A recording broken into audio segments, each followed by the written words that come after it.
अमरावती जिले में फिर से एक किसान ने कर्जबाजारी से तंग आकर मौत को गले लगा लिया। अमरावती जिले के सावरखेड़ के एक किसान ने आत्महत्या कर ली। मृतक मधुकर निचित ने सहकारी बैंक और साहूकार से कर्ज लिया था। बताया जा रहा है कि साहूकार से परेशान होकर उसने अपनी जान दे दी। अमरावती जिले के सावरखेड़ गांव के किसान मधुकर निचित ने आत्महत्या कर ली। मधुकर ने खेती और कुछ काम के लिए बुल्ढाना अर्बन बैंक से 4 लाख और निजी साहूकार से 4 लाख रुपए ऐसे कुल 8 लाख रुपए का कर्ज लिया था। उसने अपने पैतृक 3 एकड़ खेत में कपास की फसल लगाई थी, लेकिन मौसम की वजह से पूरी फसल खराब हो गई थी, जिससे उसे काफी नुकसान हुआ और वो काफी निराश था। इसके बावजूद साहूकार पैसों को लेकर भी उन पर दबाव बना रहा था। आखिरकार अपनी परेशानियों से तंग आकर उसने खेत में एक पेड़ से फांसी लगाकर खुदकुशी कर ली। इस घटना के बाद निजित परिवार ने आरोप लगाया है कि निजी साहूकार ने ब्याज सहित पैसे वसूलने के लिए उस पर दबाव बनाया था। अब इस मामले में साहूकार पर कार्रवाई की मांग की जा रही है। जे खेडेगावामध्ये सावकारीचा उद्योग करतात त्यांच्याकडून काढलेलं लोन जवळपास 8 लाखाच्या वर म्हणजे मुद्दलाच्या वर व्याज गेलेलं होतं। या वर्षीची अतिवृष्टीमुळे पीक अजिबात झालं नाही। आवरेज कापसाचे बसले नाही। मुख्य पीक कापूस होतं आणि त्यामध्ये भाव नसल्यामुळे आणि जो तगादा लावला व्याजाचा सहित त्यामुळे त्याची मानसिक स्थिती ही ढासळली आणि तो शेतात गेल्यानंतर तसा हे होता, पण ते असा कोणाला कसं जाणीव झाली नाही, कारण बाहेर निघाल्यानंतर ते जे खाजगी वसुली करणारे असतात त्यांचा तगादा असल्यामुळं त्याची मनस्थिती अतिशय खालावली होती। राज्य सरकार ने सड़क दुर्घटनाओं को नियंत्रित करने के लिए जिला स्तर पर जिला सड़क सुरक्षा उपायों को लागू करने का निर्णय लिया है। इन उपायों के क्रियान्वयन की जिम्मेदारी क्षेत्रीय परिवहन अधिकारी और उप क्षेत्रीय परिवहन अधिकारी की होगी। अमरावती में परिवहन विभाग इसके लिए एक्टिव हो गया है। सड़क हादसों में महाराष्ट्र देश में तीसरे स्थान पर है। महामार्गों के साथ ही शहरी और ग्रामीण क्षेत्रों में दुर्घटनाओं की संख्या अधिक है। इसी के चलते शहरी ग्रामीण दुर्घटनाओं को नियंत्रित करने के लिए जिला सड़क सुरक्षा उपाय शुरू करने का निर्णय लिया गया है। जिले में लागू किए जाने वाले उपायों के प्रस्ताव का अनुमोदन जिला स्तर पर किया जाएगा। ये राज्य की जिला वार्षिक योजना से खर्च किया जाएगा। जिला स्तर पर सड़क सुरक्षा उपायों को लागू करने के प्रस्ताव राज्य के पास भेजे जा रहे थे। विभिन्न जिलों के प्रस्तावों के कारण स्वीकृति प्रक्रिया धीमी थी, फंड मिलने में भी परेशानी हुई। अब योजना की राशि जिलाधिकारी के नियंत्रण में होने के कारण यह तत्काल उपलब्ध हो सकेगी। दावा किया जा रहा है कि इससे सड़क सुरक्षा उपायों को जिला स्तर पर तेजी से लागू करना संभव हो सकेगा। अमरावती में जिला बार एसोसिएशन का चुनाव बुधवार को होने वाला है। इस बार अध्यक्ष पद के लिए एडवोकेट शिरीष जाखड़ और एडवोकेट गजेंद्र सदार के बीच मुख्य मुकाबला है। अमरावती जिला बार एसोसिएशन के चुनाव में एडवोकेट शिरीष जाखड़ और एडवोकेट गजेंद्र सदार के बीच सीधा मुकाबला होने की संभावना है। दोनों ने अपना नामांकन दर्ज किया है। सचिव पद के लिए एडवोकेट इमरान नूरानी, एडवोकेट एनडी राउत और एनएस तिखिले में मुकाबला है।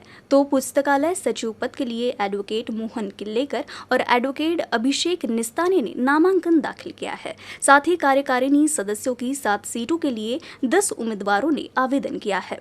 मतदान 29 मार्च 2023 को सुबह 11 बजे से शाम 4 बजे तक होगा। शाम 5:30 बजे से वोटों की गिनती शुरू हो जाएगी। उसी दिन परिणाम घोषित कर दिया जाएगा।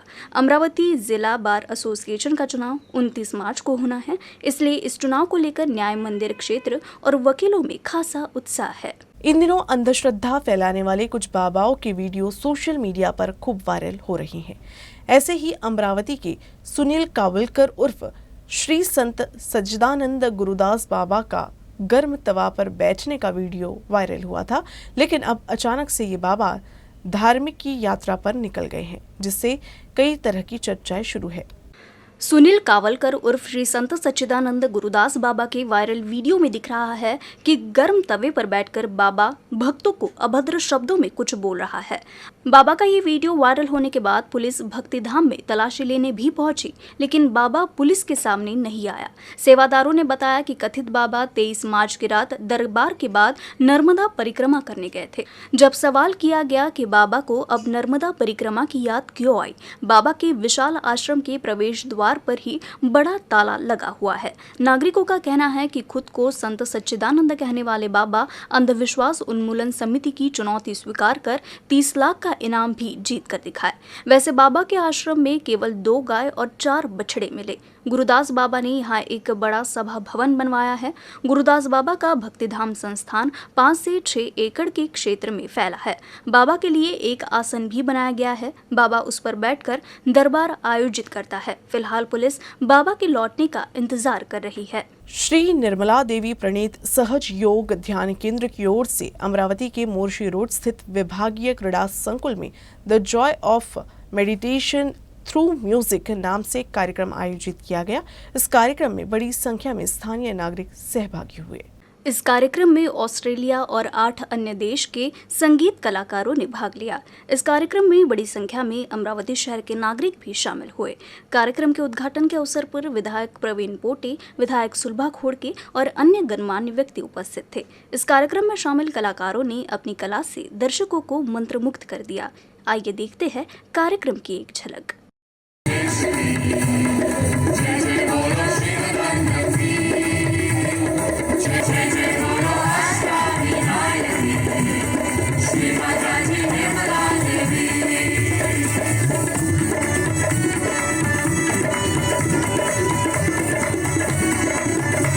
राजस्व मंत्री राधाकृष्ण विखे पाटिल सोमवार को अमरावती जिले के दौरे पर थे। इस बीच उन्होंने नांदगांव खंडेश्वर में एक तहसील कार्यालय भवन का उद्घाटन किया। इस मौके पर विधायक प्रताप अड़सड़ भी मौजूद रहे।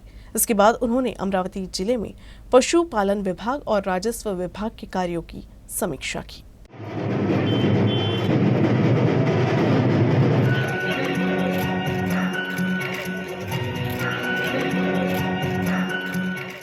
सावरकर के मुद्दे पर उद्धव ठाकरे का रुख दोहरा है और वो लोगों को गुमराह कर रहे हैं, ऐसा आरोप विधायक रवि राणा ने लगाया है। उद्धव ठाकरे महाविकास आघाड़ी को गुमराह कर रहे हैं।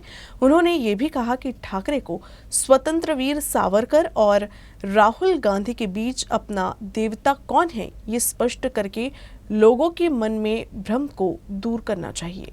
या पद्धतीनं काल उद्धव ठाकरेंनी सभेमध्ये सांगितलं की सावरकर हे माझे दैवत आहे आणि वारंवार जर त्यांच्या दैवताचा अपमान राहुल गांधी करत असेल तरी उद्धव ठाकरेंची लाचारी ही महाविकास आघाडीसोबत दिसून येत आहे। तर मला असं वाटते की उद्धव ठाकरे हे लोकांची दिशाभूल करत आहे। ज्याप्रमाणे उद्धव ठाकरेजींना आता जनाब म्हणतात त्या जनाबाप्रमाणे ते पूर्णपणे महाविकास आघाडीमध्ये कन्वर्ट झालेले आहे आणि कन्वर्ट झालेल्या उद्धव ठाकरेंनी अशा प्रकारची दुपटुप्पी भूमिका दाखवून लोकांना पुन्हा कन्फ्यूज करत येते। त्यांनी एक निर्णय घ्यायला पाहिजे की राहुल गांधी त्यांचे दैवत आहे की सावरकर त्यांचे दैवत आहे। हा निर्णय त्यांनी घेतला पाहिजे, तरच लक्षात येईल की खऱ्या अर्थानं उद्धव ठाकरेची भूमिका काय। राज्यसभा सांसद डॉक्टर अनिल बोंडे ने उद्धव ठाकरे पर निशाना साधा। आता राहुल गांधींनी, काँग्रेसच्या राहुल गांधींनी वीर सावरकरांना पुन्हा माफी मागणारा म्हटलं। मी गांधी नाही, गांधी माफी मागता नहीं, मैं सावरकर नहीं हूं असं बोलला। आहे हिम्मत उद्धव ठाकरेंमध्ये, आहे हिम्मत आदित्य ठाकरेंमध्ये, पुत्र आणि नातू आहेत। आहे तुमच्यामध्ये हिम्मत की राहुल गांधीला जाऊन जोड्यानं बडवाल? आहे हिम्मत तुमच्यामध्ये की कमीत कमी राहुल गांधीच्या पुतळ्याला जोडे माराल? म्हणून शिवसेना प्रमुख बाळासाहेब ठाकरे यांच्यामध्ये जी हिम्मत होती ती हिम्मत यांनी गमावली फक्त सत्तेच्या लाचारीसाठी। पूर्ण भारतामधली सर्व जनता विचारते आहे की स्वातंत्र्य संग्राम सैनिकांचा ज्या वीरांनी कोलूच्या बैलासारखं स्वतःला झुंपून घेतलं, अनेक अत्याचार सहन केले, त्याच्याबद्दल अपमानास्पद बोलणाऱ्या राहुल गांधीच्या पुतळ्याला तरी उद्धव ठाकरे, आदित्य ठाकरे जोडे मारतील का? आहे का त्यांची हिम्मत? संजय राऊत तर गॉन केस आहे, त्याच्याकडून काही अपेक्षाच नाही आहे, त्यांनी तर शेपटी आतमध्ये घातलेली आहे आणि त्याच्यामुळे उद्धव ठाकरे आणि आदित्य ठाकरेंनी ती हिम्मत दाखवावी। राहुल गांधीशी बोलणी करायला जाण्यात काही अर्थ नाही आहे। 2 जोडे मारून दाखवा। महावितरण की प्रस्तावित दर वृद्धि को रद्द किया जाना चाहिए, इस मांग का निवेदन आम आदमी पार्टी ने जिलाधिकारी को सौंपा। महावितरण की प्रस्तावित दर वृद्धि को रद्द किया जाना चाहिए। इन मांगों को लेकर आम आदमी पार्टी अमरावती महानगर की ओर से डॉक्टर पंकज कावरे के नेतृत्व में एक निवेदन पेश किया गया और मांग की गई कि महावितरण की प्रस्तावित दर वृद्धि को रद्द किया जाना चाहिए। आम आदमी पार्टीचा वीज बिल झालेच पाहिजे, वीज बिल माफ झालेच पाहिजे, वीज बिल माफ झालेच पाहिजे। आज इथे आम्ही जिल्हाधिकारी कार्यालयावर जे प्रस्तावित वीज बिल वाढ आहे यासंबंधी निवेदन देण्याकरता आलेलो आहोत। महाराष्ट्र सरकार जे आहे यांनी अजूनही 37% पर्यंत वीज बिल वाढ प्रस्तावित केलेली आहे। 1 फेब्रुवारी 2020 मध्ये यांनी 20% पर्यंत वीज बिल वाढ केली होती। त्यानंतर 1 जुलै 2023-22ला 17% वीज बिल वाढ, म्हणजे ऑलरेडी 37% वीज बिल वाढीचा भूर्दंड महाराष्ट्राच्या सामान्य जनतेच्या खिशावर पडत आहे। वीज बिल आपल्या इथे फक्त 2 ते 2.5 रुपयामध्ये तयार होते आणि आपल्याला सामान्य जनतेला 12 ते 18 रुपयाने ते आपल्याला वीज बिल विकत घ्यावं लागत आहे। शिवसेना, तेव्हाची खरी शिवसेना, त्यांनी असं म्हटलं होतं की आम्ही 300 युनिटपर्यंत 30% पर्यंत वीज बिल वापरू आणि आज हे सत्ताचे आश्वासन विसरून फक्त वीज बिल वाढ हे करत आहे। आम आदमी पार्टीचा दिल्लीमध्ये 200 युनिटपर्यंत, पंजाबमध्ये 300 युनिटपर्यंत घरगुती लोकांना वीज बिल माफ करू देऊ शकते, तर आपल्या महाराष्ट्रामध्ये हे का बरं होऊ शकत नाही, यासाठी आम्ही राज्यस्तरीय आंदोलन करत आहोत आणि जोपर्यंत हे वीज बिल माफ होणार नाही तोपर्यंत आमचं आंदोलन सुरूच राहणार आहे। प्रधानमंत्री घरकुल आवास योजना के लिए निधि देने सहित विभिन्न मांगों को लेकर आम आदमी पार्टी आक्रामक हो गई है। अमरावती जिले की चांदूर रेलवे तहसील में आम आदमी पार्टी ने तहसील कार्यालय के सामने केंद्र और राज्य सरकार की दशक्रिया की। अमरावती जिले के चांदूर रेलवे शहर में घरकुल हितग्राहियों को प्रधानमंत्री घरकुल आवास योजना की राशि तत्काल दी जाए, मुख्य ट्रेनों का चांदूर रेलवे स्टेशन पर स्टॉपेज बहाल किया जाए, शहर में रेलवे ब्रिज का कार्य तत्काल पूर्ण किया जाए, चांदूर रेलवे तहसील में 132 की विद्युत परियोजना का कार्य किया जाए, ऐसी अनेक मांगों का निवेदन सरकार को सौंपा गया। हालांकि सरकार की उपेक्षा के चलते सोमवार दोपहर राज्य व केंद्र सरकार ने एसडीओ कार्यालय के सामने धरना दिया। दशक्रिया कार्यक्रम के लिए शोक पत्र छपवाकर लोगों में बांटा गया।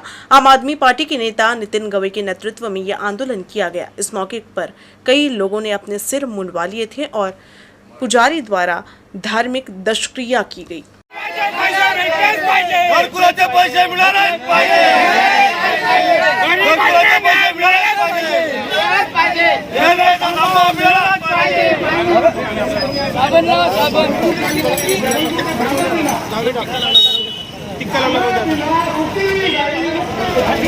हात बांधल्यासारखं चांदूर रेल्वे तालुक्यात आम्ही गेले अनेक दिवसापासून सातत्याने राज्य आणि केंद्र सरकारकडे मागणी करत आहोत की घरकुलाचा पैसा या लाभार्थ्यांचा जो 4 वर्षापासून अटकला आहे तो देऊन द्या। त्या लाभार्थी तंग आलेले आहेत त्या गोष्टीसाठी, ते घरं बांधून चुकलेले आहेत, त्यांचं कर्जबाजारी झालेले आहेत, त्यांना तो मिळाला पाहिजे। त्याचबरोबर रेल्वेचा आमचा थांबे चालू गाड्या बंद केल्या यांनी, चालू गाड्या थांबवून टाका। आमच्या इथं विजेचा प्रचंड त्रास होत आहे। जो 66 केव्ही हून 33 केव्ही गेला तो 132 केव्ही व्हायला पाहिजे होता, तर 132 केव्ही होणे गरजेचं आहे। येत्या एप्रिल महिन्यापासून 37% वीज दर वाढ होणार आहे। ही वीज दर वाढ या शासनाने मागे घ्यावी। यांनी लगेच आमच्या या मागण्याला दखल घेतलं पाहिजे, त्यांच्यापर्यंत आमचा आवाज पोहोचला पाहिजे। याच्यासाठी हे अभिनव आंदोलन करून आम्ही आमची दशक्रिया केली, आम्ही मुंडन केलं, अनेक कार्यकर्त्यांनी मुंडन केलं आणि मुंडन करून खऱ्या अर्थानं आमच्या भावना, तीव्र भावना यांनी समजून घ्याव्या आणि आमचे प्रश्न मार्गी लावावे। राजस्थान सरकार द्वारा पारित जन विरोधी और दमनकारी राइट टू हेल्थ के खिलाफ राष्ट्रीय स्तर पर विरोध दर्ज किया जा रहा है। इसी कड़ी में अमरावती स्थित इंडियन मेडिकल एसोसिएशन की ओर से सोमवार को कलेक्टर कार्यालय में निवेदन सौंपा गया। वर्तमान में राजस्थान में राइट टू हेल्थ अधिनियम के खिलाफ स्थानीय डॉक्टरों द्वारा हड़ताल की जा रही है। इसके साथ ही 27 मार्च को पूरे भारत में राइट टू हेल्थ कानून के खिलाफ कड़ा विरोध प्रदर्शित किया गया।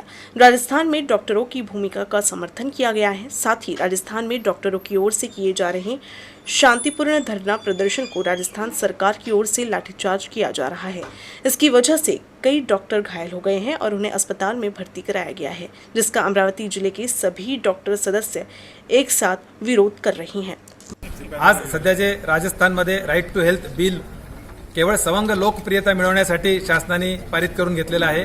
त्यामुळे सामाजिक आरोग्य व्यवस्था बिघडण्याचा धोका निर्माण झालेला आहे आणि त्यामुळे आयएमएला आणि डॉक्टरांना विश्वासात न घेता केवळ घाईमध्ये केवळ सवंग लोकप्रियता मिळवण्याच्या दृष्टिकोनातून अतिशय जाचक अटींचा समावेश असलेलं हे बिल अतिशय निषेधार्ह असल्याचा एक ठपका ठेवून आम्ही देशभर IMA तर्फे आंदोलन करीत आहोत आणि हे बिल लवकरात लवकर राजस्थान सरकारने वापस घ्यावं अशी एक मागणी आम्ही संपूर्ण डॉक्टरांच्या वतीनं करत आहोत आणि जर हे बिल मागे घेतलं गेलं नाही तर देशभर IMAच्या वतीनं तीव्र आंदोलन करण्यात येईल अशी आम्ही आमच्या वतीनं इशारा शासनाला देत आहोत। अमरावती जिले के तिवसा तहसील के सालोरा खुर्द में एक महीने पहले कुछ घरों में आग लग गई थी। उन पीड़ितों के लिए नया घर बनाने का आश्वासन विधायक एडवोकेट यशोमती ठाकुर ने दिया था। इन पीड़ितों के लिए बनाए गए नए मकान में सोमवार को गृह प्रवेश किया गया। 27 फरवरी को अमरावती तहसील के सालोरा खुर्द में एक गैस सिलेंडर में विस्फोट के कारण आग लग गई थी और योगिता इंगले, प्रमोद भस्मे और शोभा सहारे नाम की 3 महिलाओं के घर पूरी तरह से जलकर खाक हो गए थे। इस घटना की जानकारी मिलते ही विधायक एडवोकेट यशोमती ठाकुर सीधे मौके पर पहुंची और नुकसान का जायजा लिया और पीड़ितों को मदद का वादा किया। उस पृष्ठभूमि पर केवल 1 महीने में विधायक यशोमती ठाकुर ने उनके रहने के लिए मकान बनवाया। सोमवार को गृह प्रवेश हुआ। अचानक आई आपदा से बेघर हुए 3 परिवारों को अब उनका हक का घर मिल गया है। इससे अग्निकांड पीड़ितों को काफी राहत मिली है।